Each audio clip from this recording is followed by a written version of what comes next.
Hi guys, it's Dr. Leslie Apgar again from Greenhouse Wellness. We're trying this technology thing again. We're going to try and get Dr. Wilson King in as a co-host here, but technology is hard, especially for those of us who are above a certain age.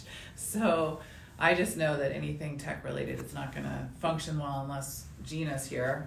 And of course, she's down in sunny Florida right now, enjoying herself as she well should.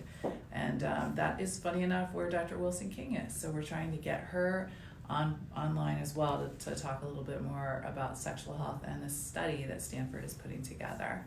And we're here to answer your questions. So if you have any questions, don't hesitate to type them on out, and we will get answers as best as we can to you.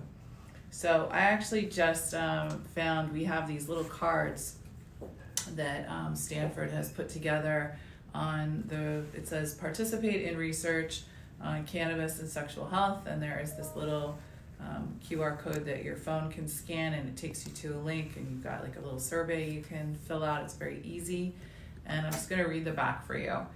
Study on cannabis and sexual health. Stanford University School of Medicine is conducting a survey looking into the impact that cannabis may have on sexual function. So let me just first say how happy I am that medical schools and that traditional science is taking an interest, because we're never going to improve and elevate this industry unless we get some real research involved. So kudos to Stanford.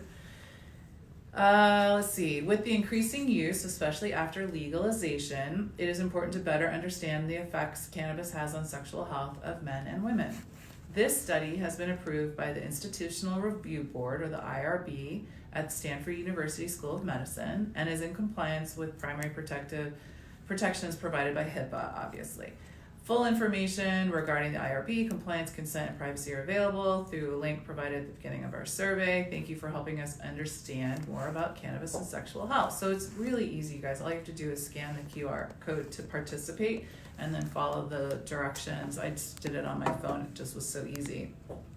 So obviously we're interested in all things sexual health, but Gina and I obviously have a special interest in women, which is why we wrote High Heels. And it was hopefully a cheer to all of you ladies out there to live your best lives. And it's why we developed Ceiba, which is our female-focused cannabis line. And so one of the lines of Ceiba is called Smolder, and that is obviously to improve sexual function. So we just couldn't be happier to see that there's actually some really good science coming forth about cannabis as medicine. So how are we doing, Sierra? So I still don't see her as viewing us, so I think we're going to have to just go ahead and walk through. Yeah, it's hard. I mean, technology is hard, believe me. I I suffer with it every single day. Okay, so we talked about already why it's important to conduct this type of study, obviously. Doctors like science, and we like data, and we like, ideally, randomized controlled trials. And in cannabis, all we have access to are studies from other countries, or we have studies on rats or monkeys or mice or other rodents or mammals, but not on humans. And we have a lot of anecdotal experience and anecdotal stories. And while that's helpful, it's not the way that doctors want to practice medicine. I don't want to give patients recommendations based on anecdotal experiences. I want to have actually some information, some robust trials to actually draw from and give patients as information, as resources. So we know why it's important that we study cannabis. Men and women, do they react to cannabis differently? I think that people react to cannabis differently, and maybe there will be some differences in the sexes. Maybe we will actually see that. I have definitely heard from men and women alike, again, anecdotal experiences, that cannabis enhances their sex life, whether it's increasing their arousal or it's increasing the experience during sex. As a gynecologist, I have heard my entire career women complaining to me about a decreased libido. Now, it's not a problem for them, it's a problem for their male partner. And so when there's a disconnect between the partners, that's when you get into trouble with sexual health. Because if you don't have a high libido, that's fine, but it may not be fine for your partner. And if your partner has a really ridiculously high libido, how do you meet in the middle and create a long-lasting, sexual, healthy relationship? And so if cannabis could augment libido in some way, maybe we get a nicer long-term relationship and better satisfaction out of both parties. So obviously, sexual intimacy is a big problem in our country, and a lot of people are feeling disconnected.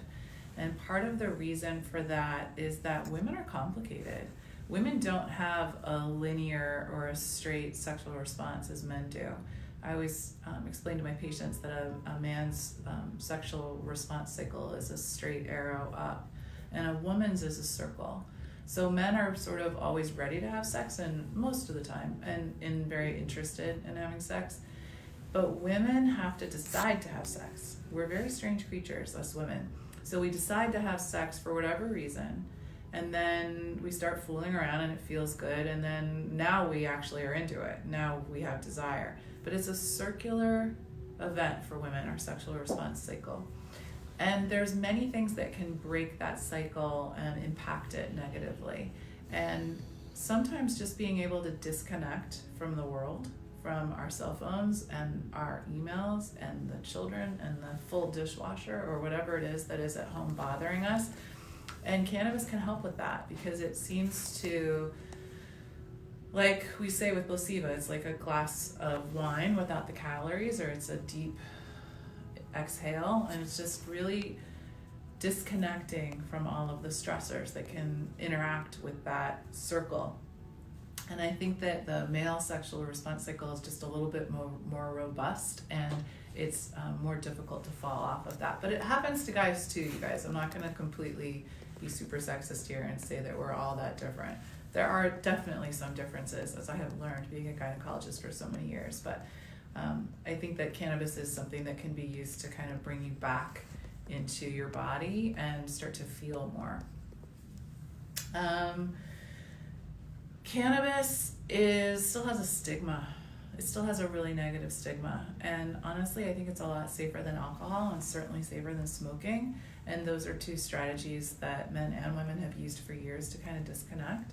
So maybe women suffer more from that stigma than men do. It's not clear to me, but what we're trying to do is we're trying to give women permission that Ceiba and cannabis are safer alternatives to smoking tobacco and using alcohol. So really what we're trying to do is break down those stigmas of cannabis as it relates to women and make this acceptable. I laugh that my patients are on the soccer fields with their mugs or their Starbucks or their cups of whatever, and it's probably not Starbucks in there. I laugh that it's probably wine or vodka or something else.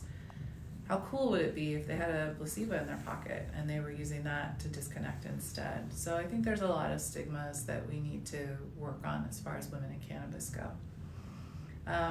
As far as the future of women in cannabis go, I'll say loudly and proudly the future is female.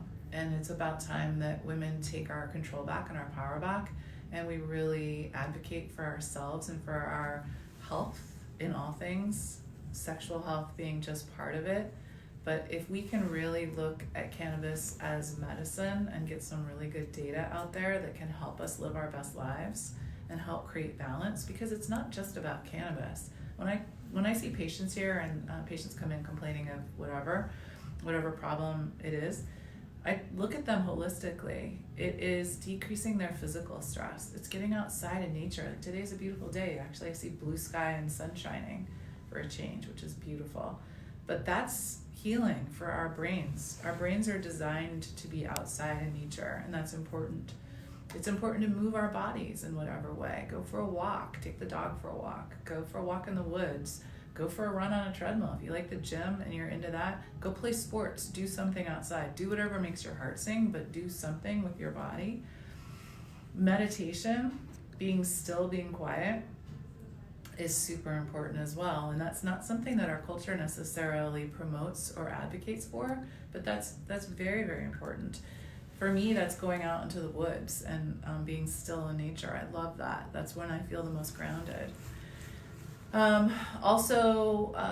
It's eating a healthy diet. It is so important. It's not just cannabis, guys. Cannabis is one piece of this puzzle, but it's not everything, okay? So how we doing, Sierra? So we're going to wrap it up. I think I see Dr. Wilson King, but I think she's having an issue with privacy settings on her end because it's not allowing me to add her, period. Oh, yeah, and that's so we'll tough. talk to her soon, another day, hopefully. All right, good. Well, guys, listen, we're just excited to be here for you. We're excited to have the opportunity to participate in this study on sexual health with Stanford. So we're going to be handing you guys out these cards, and feel free to take advantage of the study, because the more people participate, obviously, the more robust the study is going to be. And I know that I'm almost done with my study. I'm going to get back on my phone and finish it right now.